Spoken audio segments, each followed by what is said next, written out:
بسم الله الرحمن الرحيم. In the name of Allah, the Beneficent, the Merciful.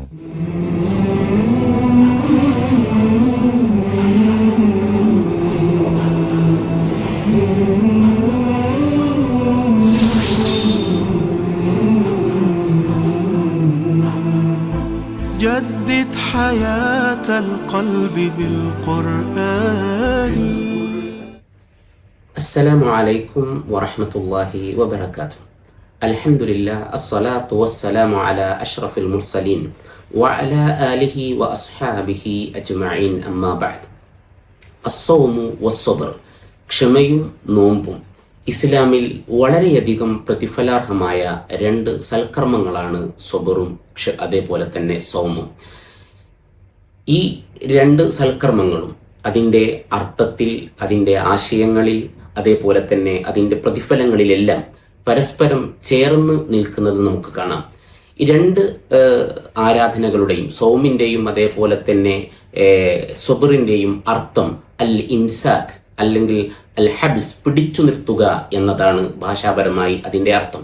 ഇനി അതിൻ്റെ ആശയങ്ങളിലേക്ക് പോവുകയാണെങ്കിൽ പ്രവാചകൻ സല്ലല്ലാഹു അലൈഹി വസല്ലമ പറഞ്ഞ ഒരു ഹദീത്തിൽ നമുക്ക് കാണാം, അസ്വബുറു നിസ്ഫുൽ ഈമാൻ. ക്ഷമ എന്ന് പറഞ്ഞാൽ ഈമാനിൻ്റെ പകുതിയാണ്. എന്നാൽ അസ്വിയാമു നിസ്ഫുസ് സബർ, നോമ്പ് എന്ന് പറഞ്ഞാൽ ക്ഷമയുടെ പാതിയാണ്. ഇങ്ങനെ പ്രവാചകൻ സല്ലല്ലാഹു അലൈഹി വസല്ലമയുടെ ഹദീത്തുകളിൽ നമുക്ക് കാണാൻ കഴിയും. അപ്പം ഇവിടെയും അതിൻ്റെ ആശയതലത്തിൽ ഇത് ചേർന്ന് നിൽക്കുന്നത് നമുക്ക് കാണാം. അതേപോലെ തന്നെ ക്ഷമയുടെ ക്ഷമയ്ക്ക് മൂന്ന് ഭാഗങ്ങളായിട്ടാണ് ക്ഷമ നമുക്ക് ഇസ്ലാം പഠിപ്പിച്ചു തരുന്നത്. ഒന്ന്, അസ്വബറു അലാ ത്വാഅത്തില്ല, അള്ളാഹുവിനെ അനുസരിക്കുന്നതിലുള്ള ക്ഷമ. രണ്ടാമത്തത് അസ്വബറു അലാ ഇജ്തിനാബി മഅസിയത്തില്ല, അള്ളാഹു വിലക്കിയ കാര്യങ്ങൾ ഒഴിവാക്കുന്നതിലുള്ള ക്ഷമ. മൂന്നാമത്തത് അസ്വബറു അല അഖ്ദാരില്ല, അള്ളാഹുവിൻ്റെ ഖദറിൽ, അതായത് നമ്മുടെ ജീവിതത്തിൽ നമ്മൾ അനുഭവിക്കുന്ന പ്രയാസങ്ങളിലുള്ള ക്ഷമ.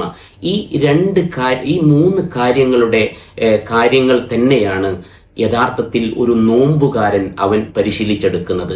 സൽക്കർമ്മങ്ങളിൽ മുന്നിട്ട് വരുന്നതിലൂടെ, ജീവിതത്തിൽ പരിപൂർണമായി തിന്മകൾ നോമ്പുകാലത്ത് ഒഴിവാക്കുന്നതിലൂടെ, അതേപോലെ തന്നെ ഒരു വ്രതാനുഷ്ഠാനത്തിൽ മുഴുകി നിൽക്കുന്ന ഒരു വ്യക്തിക്ക് ശാരീരികമായ പ്രയാസങ്ങൾ സഹിക്കുന്നതിലൂടെ എല്ലാം നേടിയെടുക്കുന്നത് ക്ഷമ നമുക്ക് നൽകുന്ന ക്ഷമയുടെ മൂന്ന് ഭാഗങ്ങൾ തന്നെയാണ് നോമ്പിലൂടെയും ആ വിശ്വാസി ആർജിച്ചെടുക്കുന്നത്.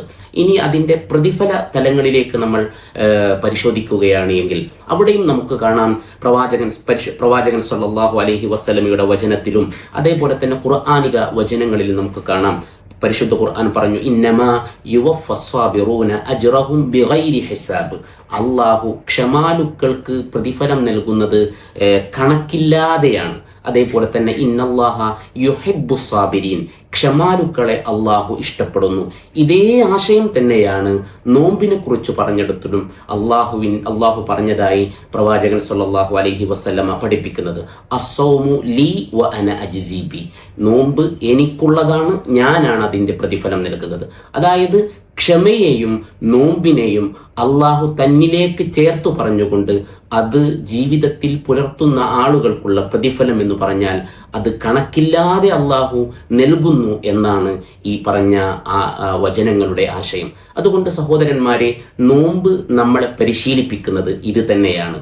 ജീവിതാന്ത്യം വരെ ക്ഷമ അവലംബിച്ചുകൊണ്ട്, അതായത് സൽക്കർമ്മങ്ങളിൽ മുന്നിട്ട് വന്ന് തിന്മകളിൽ നിന്ന് മാറി നിന്ന് ജീവിതത്തിൽ അനുഭവിക്കേണ്ടി വരുന്ന പ്രയാസങ്ങളിൽ ക്ഷമ കൈക്കൊള്ളുവാനുള്ള ഒരു പരിശീലനമാണ് യഥാർത്ഥത്തിൽ സൗമിലൂടെ ഒരു വിശ്വാസി ആർജിച്ചെടുക്കുന്നത്.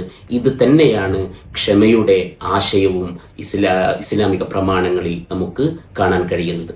അത് അങ്ങനെ അള്ളാഹു നമ്മെ എല്ലാവരെയും അള്ളാഹുവിൻ്റെ വിധികൾ പാലിക്കുന്ന, വിലക്കുകൾ ജീവിതത്തിൽ നിന്ന് ഒഴിവാക്കുന്ന, അതേപോലെ തന്നെ ജീവിതത്തിൽ വരുന്ന പ്രയാസങ്ങളെ ക്ഷമയോടുകൂടി നേരിടുന്ന വിശ്വാസികളുടെ കൂട്ടത്തിൽ അള്ളാഹു ഉൾപ്പെടുത്തുമാറാവട്ടെ. റബ്ബന ആതിന ഫിദ്ദുനിയ ഹസന വഫിൽ ആഖിറതി ഹസനത വഖിന അദാബന്നാർ വആഖിറു ദഅവാന അനിൽ ഹംദുലില്ലാഹി റബ്ബിൽ ആലമീൻ. ഈ ക്ലാസ്സിലെ ചോദ്യം എന്ന് പറഞ്ഞാൽ ക്ഷമയുടെ 3 ഭാഗങ്ങൾ ഏതെല്ലാം എന്നതാണ്. അസ്സലാമു അലൈക്കും വറഹ്മത്തുള്ളാഹി വബറകാതുഹു.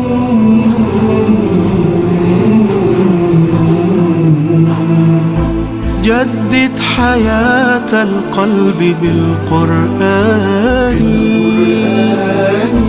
كي تطمئن الروح بالإيمان واتلوه بالآناء واستمطر به فيض الرضا وسحائب الغفران.